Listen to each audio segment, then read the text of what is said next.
Assalamualaikum warahmatullahi wabarakatuh. Sebelum memulai pembelajaran hari ini, mari kita mengawalinya dengan berdoa terlebih dahulu. Selamat pagi anak-anak, bagaimana kabar kalian hari ini? Perkenalkan, nama saya Heviang Saputri dari Tadris Matematika IAIN Tulungagung. Pada pertemuan kali ini, kita akan membahas mengenai bab transformasi. Mungkin dari kalian ada yang tahu apa itu transformasi?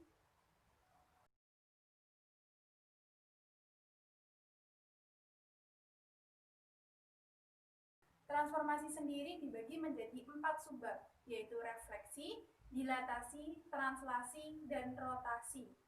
Pada pertemuan kali ini, kita akan fokus ke pembahasan refleksi. Di sini ada yang tahu apa itu refleksi?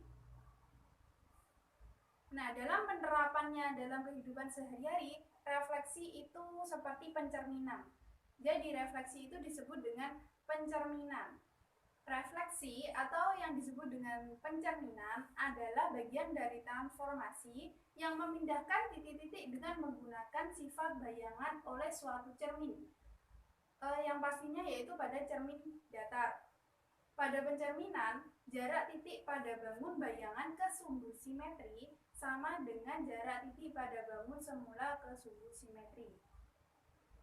Pada pembahasan materi refleksi kali ini dibagi menjadi 8 jenis, yaitu yang pertama refleksi terhadap sumbu X, refleksi terhadap sumbu Y, terhadap garis Y sama dengan X, terhadap garis Y sama dengan min X, dan terhadap titik 0,0 ataupun tidak berpusat pada 0,0, dan terhadap garis X sama dengan H, dan yang terakhir terhadap garis Y sama dengan K.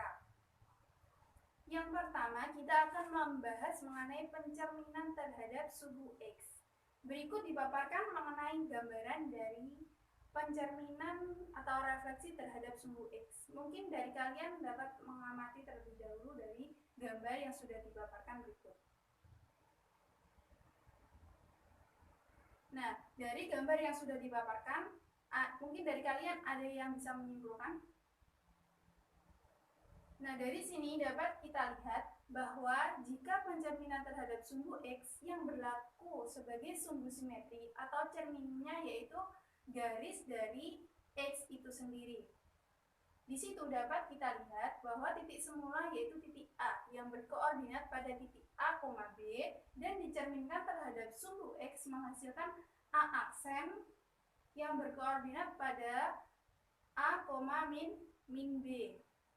Jika ditulis dalam bentuk matriks, maka A aksen sama dengan A aksen B aksen kecil disama dengankan matriks dari pencerminan sumbu X yaitu 1, 0, 0, min 1 dan dikali A dan B yang merupakan titik semula dan menghasilkan bayangan titik koordinat A, min B. Selanjutnya kita akan membahas mengenai pencerminan terhadap sumbu Y. Berikut pemaparan mengenai gambar dari pencerminan terhadap sumbu Y. Mungkin dari kalian ada yang bisa menyimpulkan seperti pencerminan terhadap sumbu X tadi.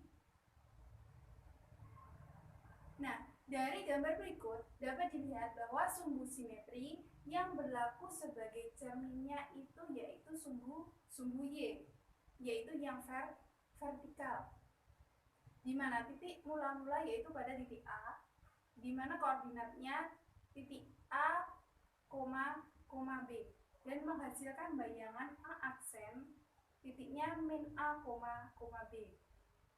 Jika menggunakan operasi matriks, maka titik mula-mula A, B tadi dikalikan dengan matriks pencerminan terhadap sumbu Y, di mana matriksnya yaitu min 1, 0, 0, 1 dan dikalikan dengan titik mula-mula yaitu titik A, B sehingga menghasilkan titik bayangannya min A, B. Selanjutnya yang ketiga yaitu pencerminan terhadap X sama dengan Y. Berikut gambaran dari pencerminan garis Y sama dengan X dapat dilihat bahwa dari garis berwarna merah itu merupakan cermin dari Y sama dengan X. Berarti nilai Y itu selalu sama dengan nilai X. Jika dihubungkan maka akan menjadi membentuk garis lurus yang melewati titik 0,0. Seperti gambar berikut.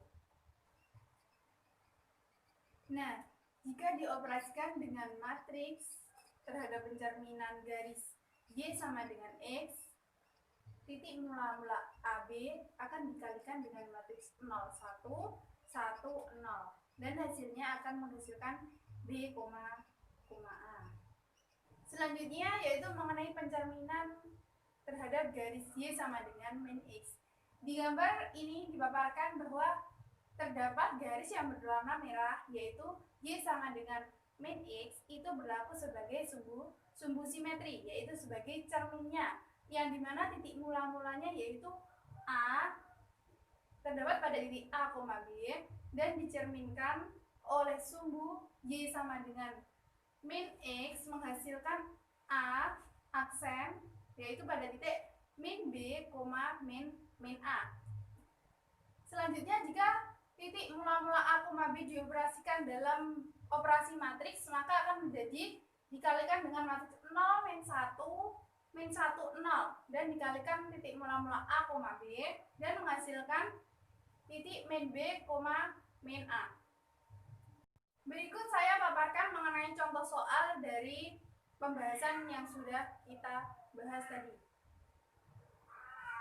Di sini diketahui titik A yaitu pada titik 3,5 dicerminkan terhadap sumbu X. Tentukan koordinat bayangan titik A. Nah, pada soal ini dapat diketahui bahwa 3,5 merupakan titik mula-mula, di mana 3,5 ini berperan sebagai A, B. Jika dioperasikan dalam bentuk matriks, maka A, B ini kan dikalikan dengan matriks 1, 0, 0, min 1 dan menjadi A, min B. Nah, jika A, B ini digantikan oleh 3,5, maka akan menjadi X aksen, Y aksen sama dengan 1, 0, 0, min 1 dan matriks tersebut dikalikan dengan titik mula-mula 3,5.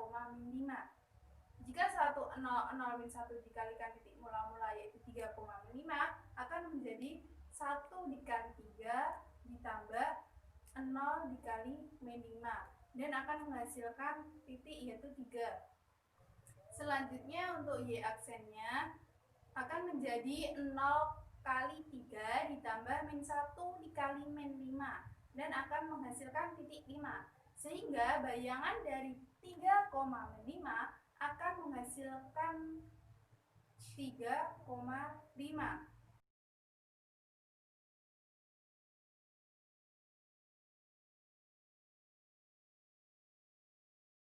Penyelesaian pada garis ini kan dicerminkan terhadap sumbu Y, maka pengoperasiannya menggunakan matriks min 1, 0, 0, 1 yaitu terhadap pencerminan sumbu Y. Jadi titik awalnya itu dimisalkan X, Y.